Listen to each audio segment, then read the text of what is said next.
We're going to go through your experimental booklet. Now, this booklet is important because it summarizes and rather it consolidates all the different types of possible questions that will come up with regards to experiments.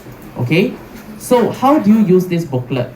Now, the booklet is designed in such a way to help you see to give you a framework for answering different types of questions. So you go and memorize the framework. And then after that, you've got practice, you have practice questions whereby you can actually practice on your own, okay, to allow you to use the framework that was given to you earlier on. I will explain to you in a while. So first things first, okay, if you look under the learning objectives, you would understand that there are different types of questions. So these are the different types of questions I'm talking about. Are they asking you for aim? Are they talking about reliability? Are they talking about relationship? Are they talking about conclusion, fair test, control setup, hypothesis generating plausibility or accuracy based type of question related to experiments? So with each type of questions, you have a specific way of answering, and this is what this booklet will teach you to do. So for example, the first one, let's move on. Okay, so the aim of experiment. Now, the question that it will look like will be, what is the aim of the experiment? So the framework to use is to find out if change variable affects the measured variable. So what is the change variable? You will need to fill this in based on the question. Same with the measured variable. So example, the first question. Mr. Ko placed 5 identical fruits, A, B, C, D, and E in rooms of different temperatures and measured the time taken for each fruit to split. So right off the top, different temperature, okay, is your change variable, and the time taken for each fruit is your measured variable.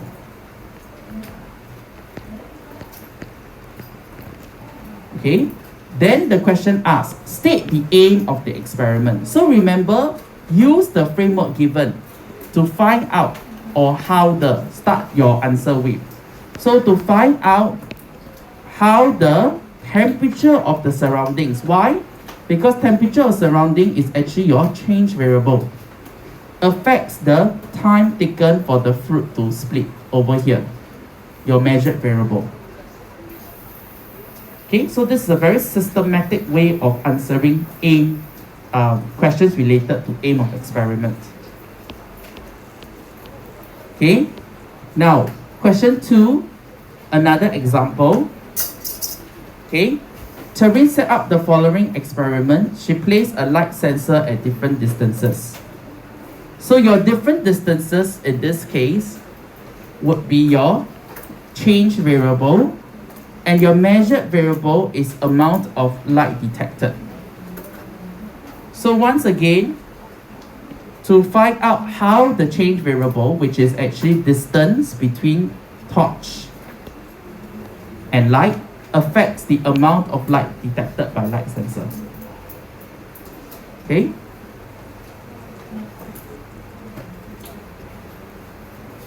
Now, reliable results. Okay? Now, reliable results. Why do we want to repeat an experiment? The whole idea is you want the results to be repeatable. Why? Okay, you think about it. If you find something out, you want to make sure that the rest of the world is actually able to repeat your experiment and get a similar results. So you imagine if you are a scientist that invented a cure for COVID, right, through experimental techniques. You want to make sure that this piece of information or your results is replicable, it can be replicated throughout the world. Okay? So so these are the type of questions that they will ask you the way they will phrase it.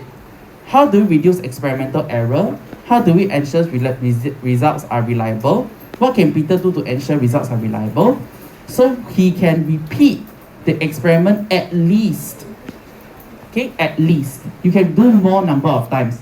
In fact, the more number of times, okay, the better, the more reliable it is. Okay, and then take the average results. So for relationship questions, what you want to do is the first thing is you want to identify what is the change variable and the measured variable, something which I've already taught you. Okay, and then you want to observe how the change variable affects the measured variable. So what happens? If change variable increases, what happens to the measured variable? Does it increase or decrease? Okay, vice versa. Okay, so therefore, this is the framework on how you can craft your answer. So if the change variable increases, the measured variable increases. Or if the change variable decreases, the measured variable increases.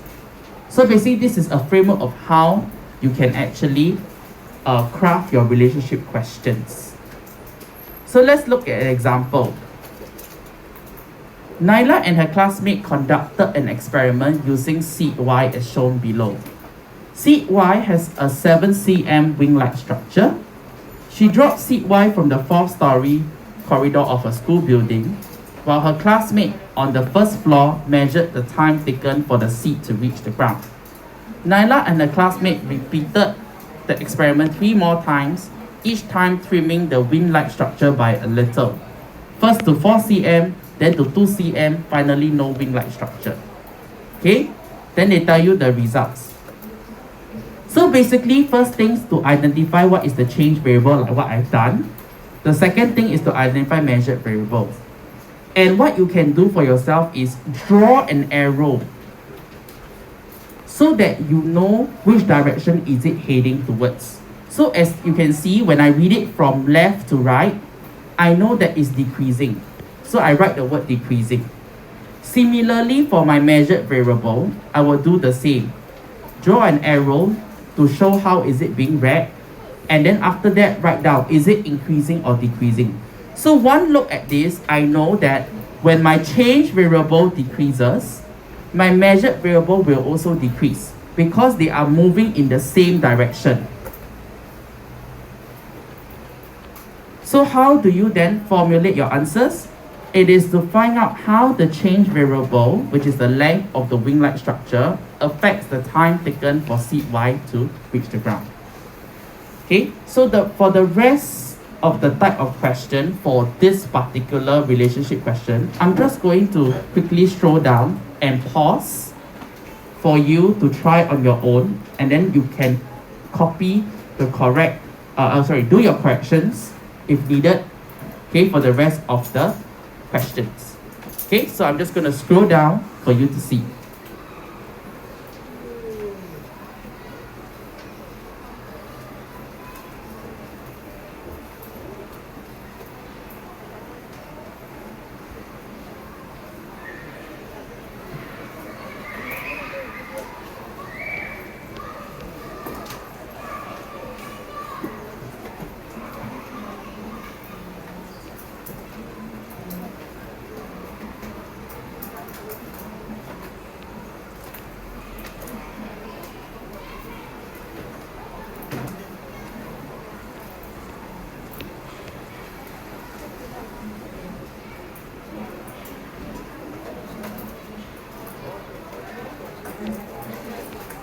Okay, so many of these questions you will note that you've actually seen them before. It's just that we consolidated everything here for you.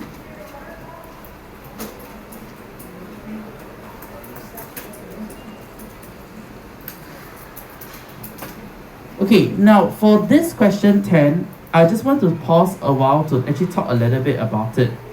Now, for this particular question, right, you do need to take note that,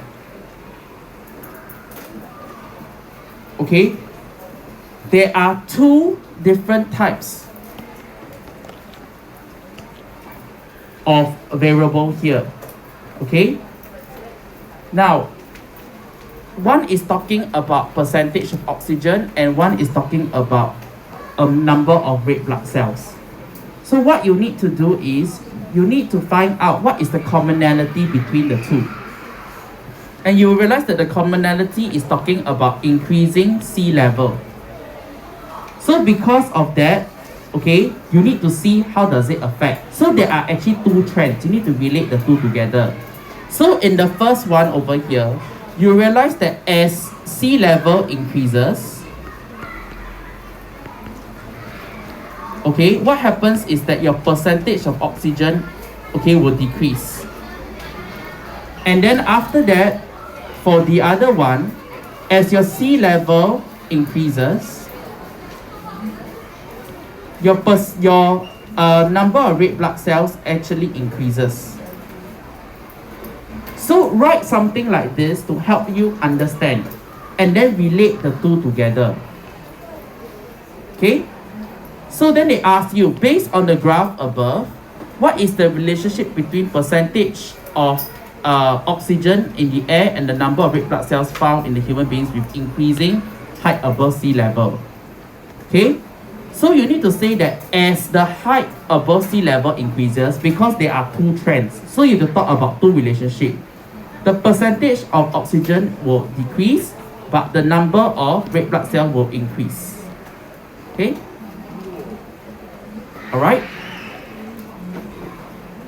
Okay, and also please take note, relationship can have no effect also. Don't always think that it must be increasing, decreasing. It can be no effect also. Alright?